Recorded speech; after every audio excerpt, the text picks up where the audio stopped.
Hey everybody, welcome to Always Bored Never Boring. As you may well know, I'm from the UK. I grew up playing the original European version of HeroQuest, and as a result, first time around, I never got to play the Frozen Horror or the Mage of the Mirror expansions. That's because those expansions were never released in Europe. Instead, we got Against the Ogre Horde and Wizards of Morcar, Morcar of course being the European version of Zargon. Now, thanks to Avalon Hill, I own pretty faithful reissues of these previously unplayed expansions, and I enjoy them immensely. Not much surprise there. As I'm from the UK, I also had access to something that was never released in North America, and no, I don't mean Space Crusade. I mean Dungeons & Dragons the Fantasy Adventure board game. This is actually a really rather splendid game. I've talked about it on the channel before and even made a playthrough. I will get around to more eventually. Thanks to the generosity of viewer Tony Barber, I have in my possession the two incredibly rare expansions for this game, Eternal Winter and Forbidden Forest. And it has not escaped my notice that in some ways these two expansions mirror the two HeroQuest expansions that I never got to play in my youth. So I thought, well, why not? Let's put these expansions head to head and see which one does the theme best. Today we are going to compare and contrast the Frozen Horror with Eternal Winter, seeing how they match up across 7 categories in a less than scientific analysis to determine a winner. But to be fair, as I am comparing an expansion from 2003 with an expansion from 2022, I will not be comparing component quality or miniatures. The fantasy adventure board game is pretty good, but it just can't compete against modern production methods. So, here we go. Category 1, the plot. The plot of the Frozen Horror is incredibly straightforward. I mean straightforward to the point where it's hardly a plot at all, it's just an excuse to punch some monsters in the face. The Barbarian has returned to the Northlands, summoned by their tribe, because the Frozen Horror has broken out of its tomb on Zargon's command. The big beastie has reclaimed its throne at Ice Mountain, awakened its minions, and is in the process of using a magical staff to cover the Northlands in ice. The Barbarian has to prove they are worthy of undertaking the quest to defeat the Frozen Horror by completing a series of challenges, and then they must venture north to destroy the magical staff, which will weaken the Frozen Horror enough for it to be destroyed in mortal combat. Almost every quest simply involves exploring a maze to work your way deeper inside Ice Mountain in search of your enemy. There are no real side quests, plot twists, or interesting developments in that regard. It really is just a framework on which to hang a series of grueling battles.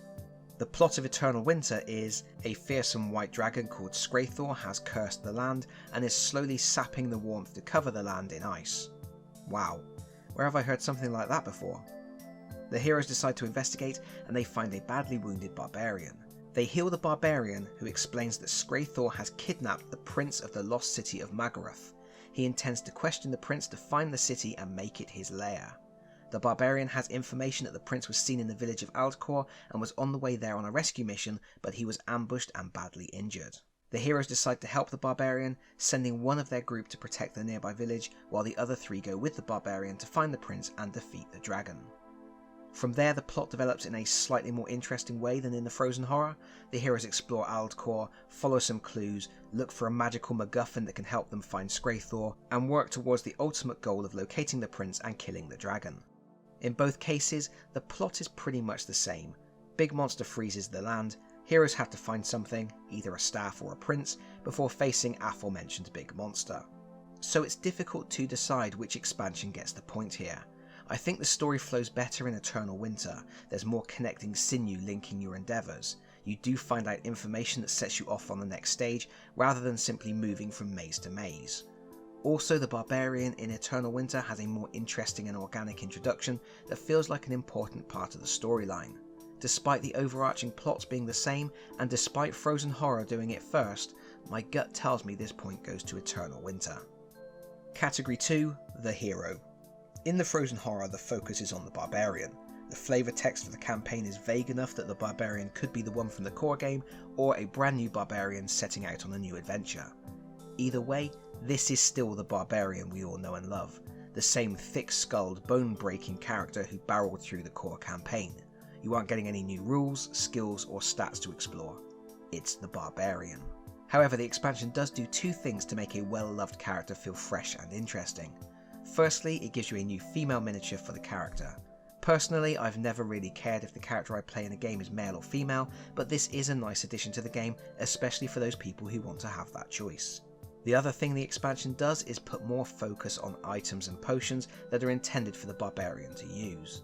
These are intended to boost the barbarian, making them an even more formidable fighter, but they don't really do anything to change up the barbarian's playstyle or add any kind of nuance in how they approach enemies, which is normally at speed, head down. In Eternal Winter, the focus is also on the barbarian, but this time it's an entirely new character class. If you want to play this campaign, you are forced to leave one of your original heroes at home to take the barbarian along instead. And this barbarian comes with special rules. He is a close combat specialist, adding 1 success to every melee attack he makes. He is the outdoors type and isn't impeded by any difficult terrain, and he has the ability to rage. He can do this once per turn at the cost of 4 hit points, and it grants him a bonus attack that bypasses the target's armor. 4 hit points is a heavy cost, so the skill should be used with caution, but it can really get you out of trouble when the going gets tough. The barbarian also gets some neat equipment, a powerful axe and a grappling hook for scaling sheer surfaces. Plus, he has a bit of a backstory. In HeroQuest, the barbarian's backstory is probably going to be the one you forged for them playing through the core set, but here the barbarian feels a bit more lived in. He's had experiences outside of the game that have led to his presence in your adventure. It's not much, but it's just enough to make the character feel more real. So, which expansion gets the point here? My heart tells me it should be HeroQuest. The barbarian was always my favourite character growing up, and this expansion just lets the character I love have a bit more chance to breathe. They have more chances to get cool items, and the story revolves around them. But the barbarian in Eternal Winter brings something new to the table. It's a new character class with new abilities and new items, so I really do have to give the point to Eternal Winter. Category 3, the environment. Obviously, in both expansions you are exploring a frozen environment, but it's interesting to see how differently each expansion approaches this idea. HeroQuest, of course, is constrained by the design of the board, and that means for the most part you are moving through locations that are inside, like frozen caverns and corridors under the mountain. But Frozen Horror really is a masterclass in how to make use of tile overlays to completely change the look and feel of that classic HeroQuest board layout. The expansion includes a stack of overlays that help to immerse you in an icy world. They can be positioned over existing small rooms to combine them into a larger location, they can change an existing room's aesthetic, or they can add exciting new rules.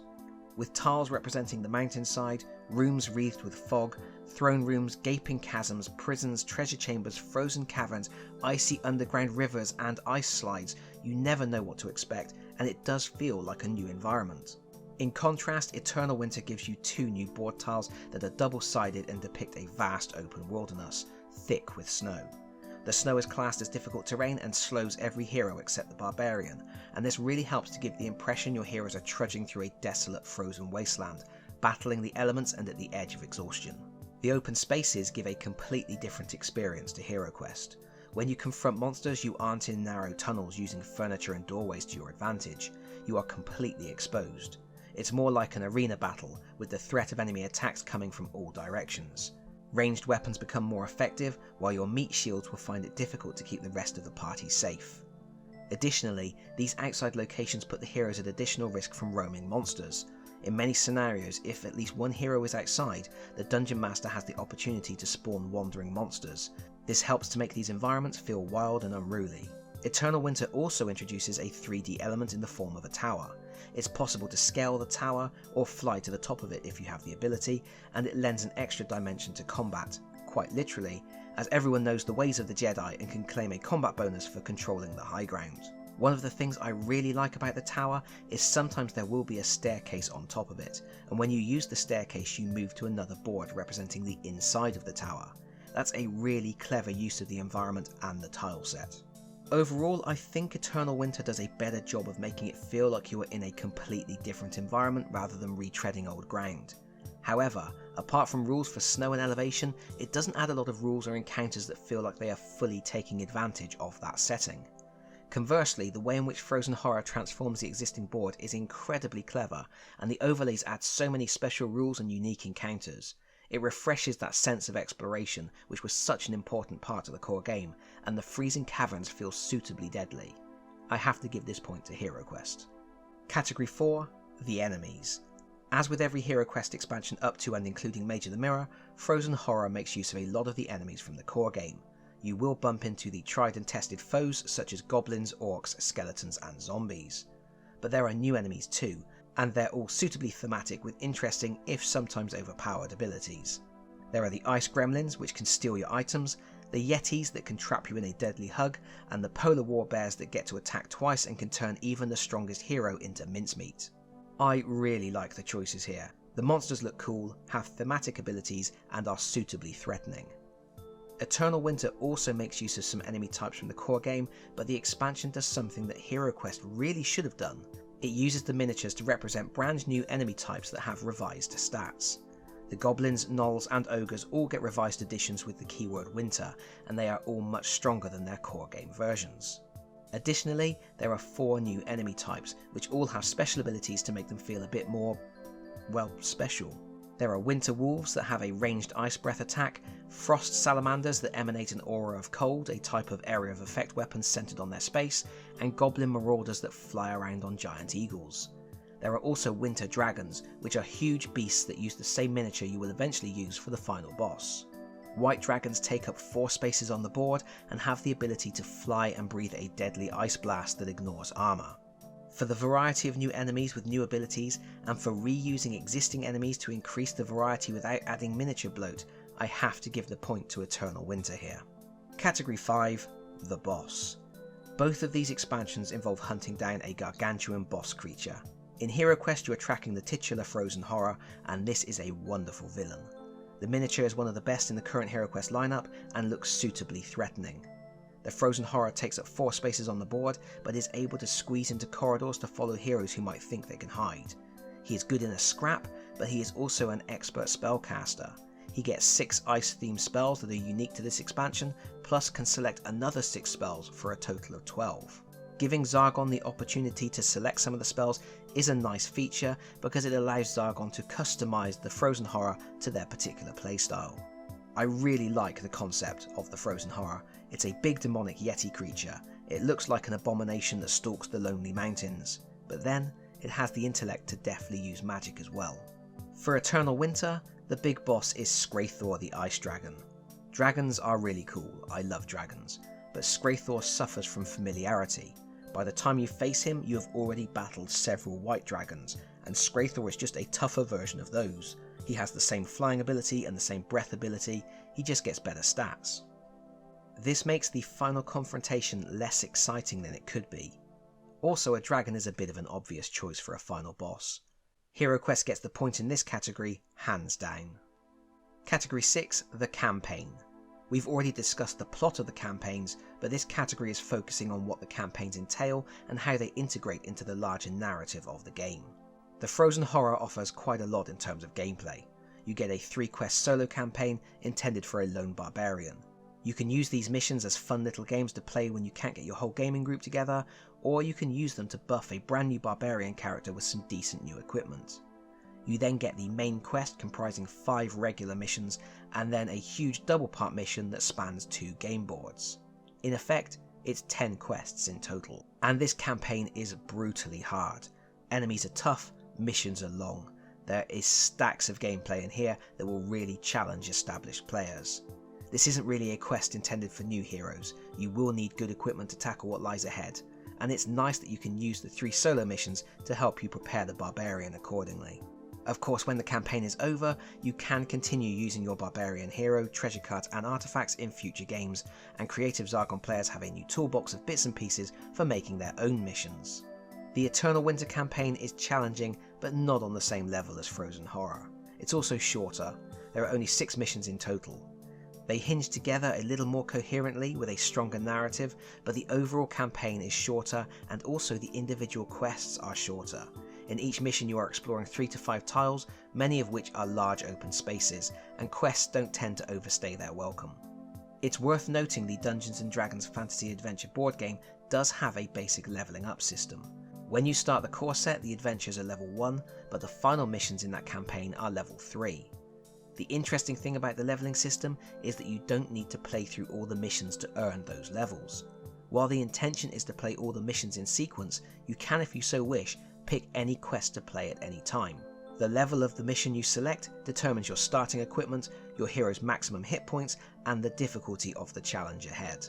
All of the quests in the Eternal Winter expansion are level 3, indicating they are the hardest difficulty, but the leveling system means you don't need to have built up your characters before playing through the campaign. Your heroes will automatically start the campaign at level 3 with all of the best starting gear available to them. While this makes the expansion more accessible, you can play it at any time, you do lose some of the sense of being part of a large connected narrative where your heroes have earned the right to be there. Also, the designers omitted to list starting equipment for the level 1 and 2 versions of the Barbarian, so if later on you would like to use the Barbarian in an easier quest, you would have to figure out what equipment he should have for yourself. Oh, and as with HeroQuest, Dungeons & Dragons does encourage you to make your own quests, so there is life for the expansion even after Scrathor has bitten the dust. Overall, I would say that HeroQuest offers more bang for your buck, a longer campaign with longer missions, and some special solo missions as an added bonus. Eternal Winter is easier to pick up and play thanks to the leveling system, but failing to include complete rules for the Barbarian is a bit of an oversight, and the campaign itself is shorter and less varied. It's very close, but I think this point goes to HeroQuest. Category 7, New Game Mechanisms. Both of these expansions add new little rules, monsters with new abilities, new types of traps and hazards to reflect the icy conditions, and that sort of thing. But in this final category, we are looking at whether these expansions add new mechanisms that seriously shake up the game and have a lasting impact moving forwards. HeroQuest has a few important additions. One is Shock, rules governing what should happen if the heroes lose all their mind points. Another is the Wandering Monster traps. Most new traps don't significantly change the feel of the game, but Wandering Monster traps are unique. You can never discover them by searching, and when you trigger them, wandering monsters ambush you. Previous to the introduction of this trap, heroes only ever encountered wandering monsters if they drew a hazard card from the treasure deck while searching, and they always knew that if a search for traps revealed nothing, they were safe. Wandering monster traps add an element of uncertainty. Even a corridor you searched for traps may not be safe, and they also help to make the dungeons feel more lived in and real. Furthermore, it's now common for wandering monsters to move in groups rather than on their own. But the biggest new rule is the introduction of mercenaries. Heroes can now pay to bring along some hired muscle to help them fight. It's a really good way to help balance the tougher missions, and if you have this expansion in your collection, you can also hire the mercenaries when you move on to the Mage of the Mirror campaign. It's a huge change and adds an exciting twist. Eternal Winter adds minor new rules such as difficult terrain, but really only adds 3 big new rules. First, you have the wandering monsters that randomly appear to harass the heroes in outdoor locations. I do find it interesting that both expansions do something new with wandering enemy encounters. Then you have the rules for scaling the tower and using elevation to your advantage. But probably the biggest new addition to the game is flying. Some monsters, and heroes with magical items, can fly now. And this rule is rubbish. When you fly, you roll a special dice. The dice will tell you if you can fly up to the tower, fly down to the ground, or fly to any other space on the same level you are on. Randomizing movement in this way is not great. I guess they wanted to prevent flying from becoming too powerful, but this doesn't seem like the way to do it. It's a shame because it could have been a really neat feature. And so I would say Eternal Winter stumbles at the final hurdle here. Frozen Horror adds some exciting new elements to gameplay, while Eternal Winter doesn't quite cut it. HeroQuest gets the point. And after 7 categories, I can do a quick count up and it looks like we have a winner. Eternal Winter scores 3 points, Frozen Horror scores 4 points. At this point, I have to stress, this is all just a bit of fun. I could have come up with different categories and the winner may have been different. The truth is, both of these expansions are excellent extensions of wonderful games. I'm lucky to have them both. But I think I have been talking for far too long. Let me know what you think in the comments because that's it from me for now. Thank you so much for watching. If you've enjoyed this video, please consider pressing the like button. If you really enjoyed this video, please consider subscribing if you don't already do so. And hopefully, I will see you all again very soon. Bye bye everyone. Bye bye.